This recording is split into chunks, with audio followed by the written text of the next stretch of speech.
নমস্কার বন্ধুরা, কেমন আছেন আপনারা? আশা করছি ভালো আছেন। আরও একটি নতুন দিন, নতুন সকাল, নতুন ব্লগ নিয়ে চলে এলাম আপনাদের সাথে শেয়ার করতে।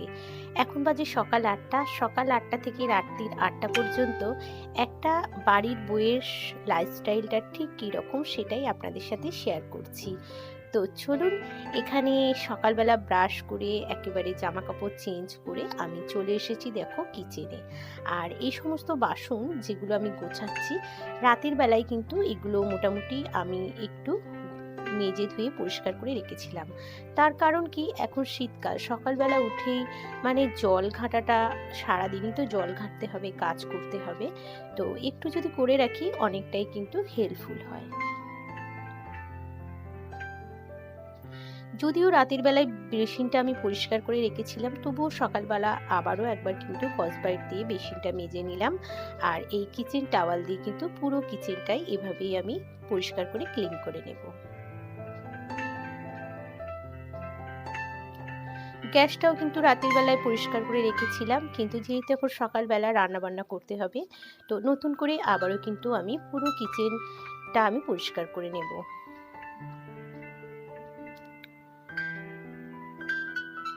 গ্যাস, স্ল্যাবস, বেসিন সবটাই কিন্তু আমি আবারও পরিষ্কার করে নিয়েছি। আর ফ্রিজ থেকে মাছ বের করে নিয়েছি। তবে এখানে ২-৩ রকম মাছ আছে, কোনটা করব বুঝতে পারছি না। আর তো যেটা চয়েস হবে, যেটা ভালো লাগবে সেটাই করব। আর দুধটাও আমি এখানে ভিজিয়ে দিলাম, তার কারণ সকালবেলা তো সেভাবে বাজারে যাওয়া হয় না। তো আগের দিন রাতেই কিন্তু দুধটা এনে রেখেছিলাম। চালটাও ভিজিয়ে দিয়েছি, আর চা না খেলে একেবারেই হবে না। তো চলো বন্ধুরা, চা বসিয়ে দিয়েছি। আর এই যে দুধ, যেটা ফ্রিজ থেকে বের করে নিয়েছি, কিন্তু চা করার সময় যখনই আমি কাঁচা দুধ দিয়ে চা করি, তখন একটা মানে চায়ের থেকে আলাদা একটা স্মেল আসে, আর চাটা খেতে একেবারেই ভালো লাগে না। তাই যখনই আমি চা করি, তো কিছুক্ষণ আগে বের করে নিয়েছিলাম, দুধটা একটু নতুন করে জাল দিয়ে দিয়েছি। তারপরে কিন্তু এভাবে যদি চায়ের মধ্যে দুধ দিই, তাহলে কিন্তু চায়ের টেস্টটা অনেক বেশি বেড়ে যায়। নিচে সবাইকে চা দিয়ে এখন চায়ের কাপটা নিয়ে চলে এসেছি ছাদে। আর এই সকালবেলার যে একটা সুন্দর প্রকৃতির যে পরিবেশ, সেটা কিন্তু সবসময় উপভোগ করা হয় না। আর এখানে দেখো ছাদে চলে এসেছি, আর ছেলেও ঘুম থেকে উঠে পড়েছে। তো ও ছাদে এসে একটু ঘোরাফেরা করছে, যদিও ঠান্ডা হাওয়া দিচ্ছে।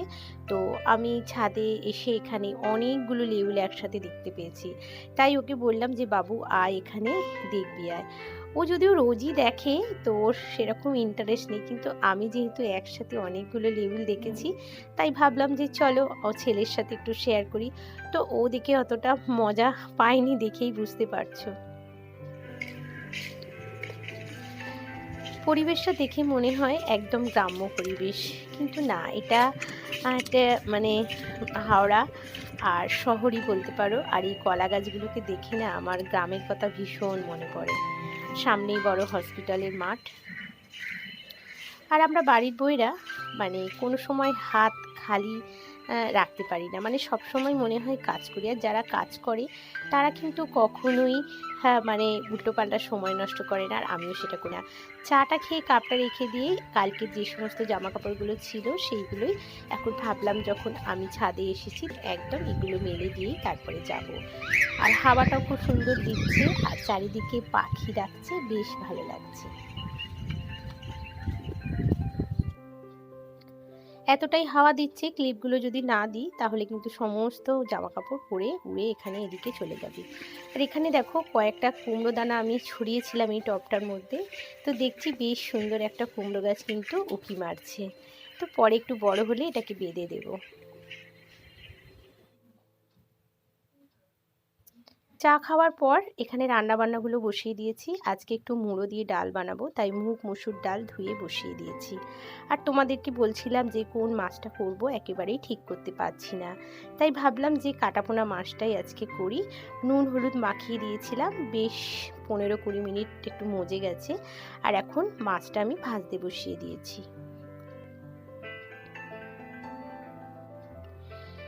সকালবেলা রান্না করার একটা সুবিধা, যেদিকে একটু সময় পাওয়া যায়।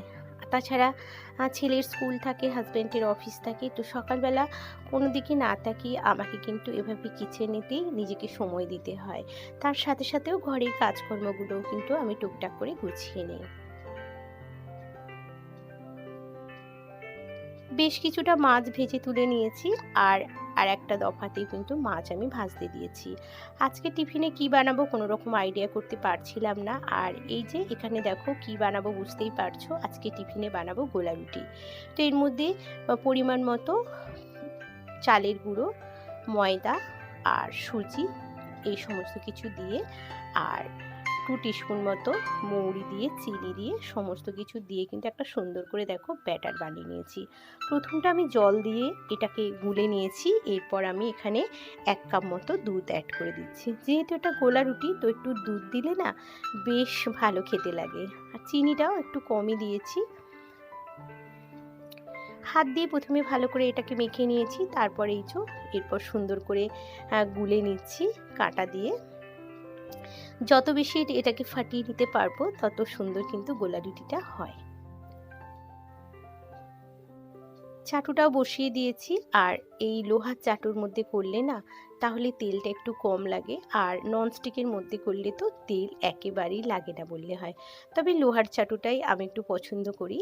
আর সবার আগে গোলা রুটিটা বানিয়ে আমি শ্বশুরমশাইকে দেবো, আর শ্বশুরমশাই কিন্তু এই গোলা রুটি খেতে ভীষণ ভালোবাসে। আর এখন শীতকাল এই ধরনের রেসিপি কিন্তু টিফিনে বেশ ভালো লাগে।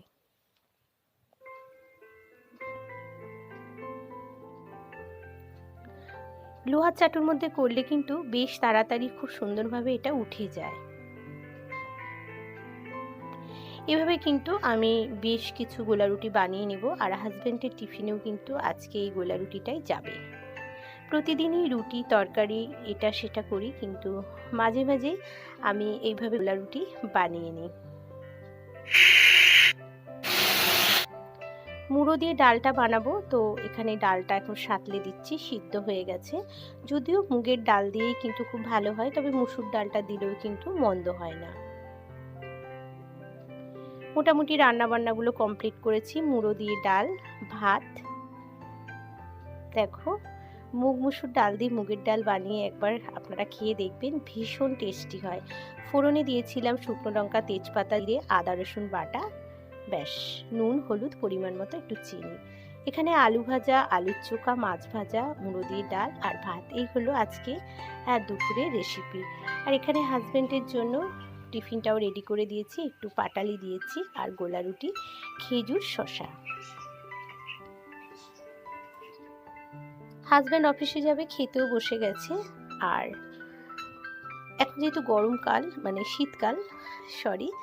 শীতকাল, তো আমরা গরম জলে চান করি, লেপে কম্বলের মধ্যে শুই। তো হাজব্যান্ডের না শরীরটা একটু গরম হয়ে গেছে, তাই খাওয়া দাওয়ার পর 1 গ্লাস বাতাসার জল এখানে ভিজিয়ে দিয়েছি। তবে গুড়ের বাতাসা হলে কিন্তু বেশ ভালো হয়।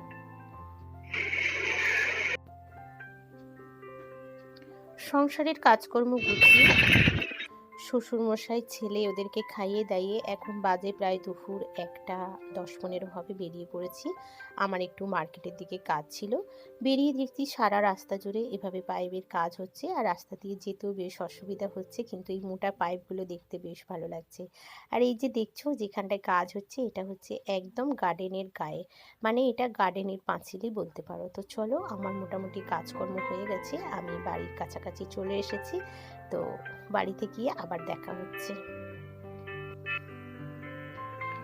সকাল 8টা থেকে চলছে আমার ঘরের সমস্ত কাজকর্ম, ঘরে বাইরে।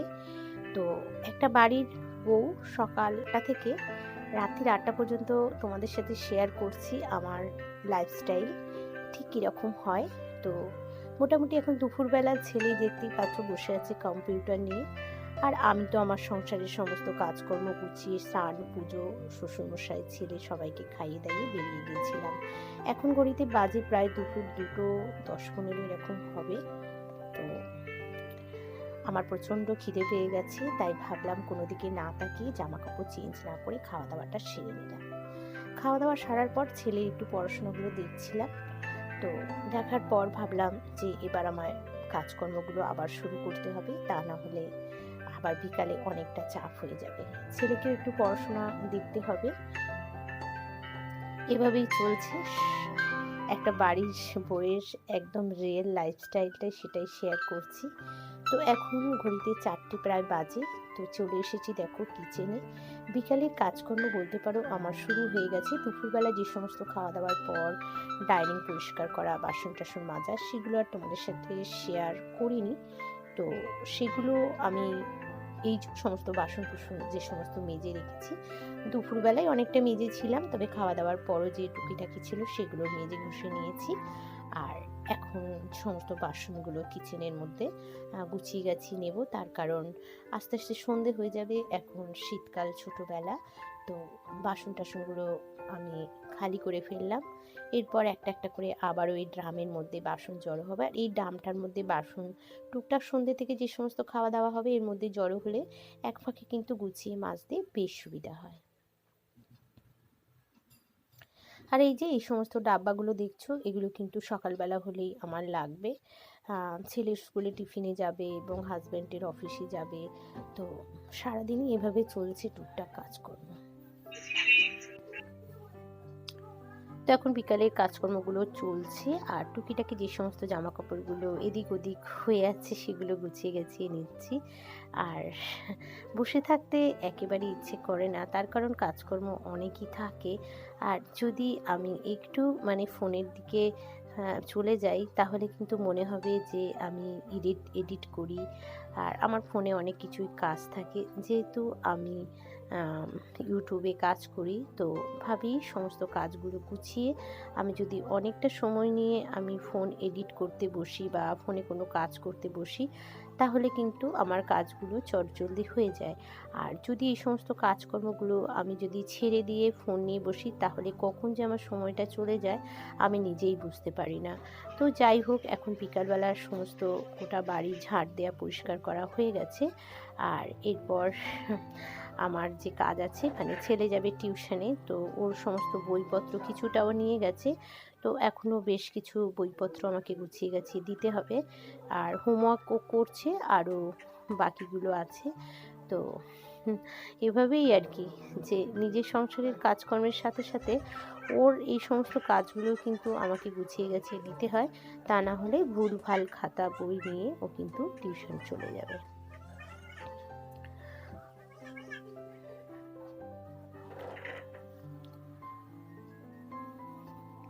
তো রুটিন অনুযায়ী যেগুলো আছে সেগুলো দেখে নিয়ে ওকে ঘরের মধ্যে দিয়ে দিচ্ছি, আর ও এখন বসে বসে হোমওয়ার্ক করবে। আর ততক্ষণে কিন্তু আমি আমার ফোনের যে সমস্ত এডিট করার কাজগুলো আছে সেগুলো করে নেব, তারপর ওকেও একটু দেখতে হবে।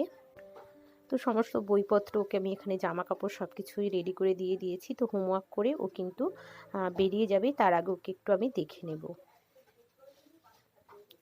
তো আমারও হাতের কাজকর্ম গুছিয়ে গেছি, আমি চলে এসেছি ওর কাছে, একটু পড়াশোনাগুলো ধরে নিচ্ছি, তার কারণ স্কুলের পড়া এবং টিউশনের পড়া সবগুলোই কিন্তু আমাকে একটু দেখতে হয়। আর ম্যামরাও বলে যে আপনারা একটু বাড়িতে দেখবেন, আমি তো অবশ্যই চেষ্টা করি যে ওকে সময় দেওয়ার, তোকে দেখে নিচ্ছি, ওকে এরপর ছেড়ে দেবো।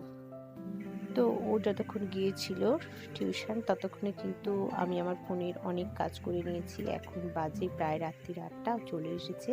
আর আমিও এখানে ঘরের কাজগুলো গুছিয়ে গাছিয়ে করে নিচ্ছি, যে সমস্ত জামা কাপড়গুলো বাকি ছিল। তো যাওয়ার পর আর ঘরে ঢোকা হয়নি। তো চলো বন্ধুরা, আজকের মতো এই পর্যন্ত। আমার লাইফস্টাইল আপনাদের সাথে শেয়ার করলাম, অবশ্যই জানাবে কেমন লাগে।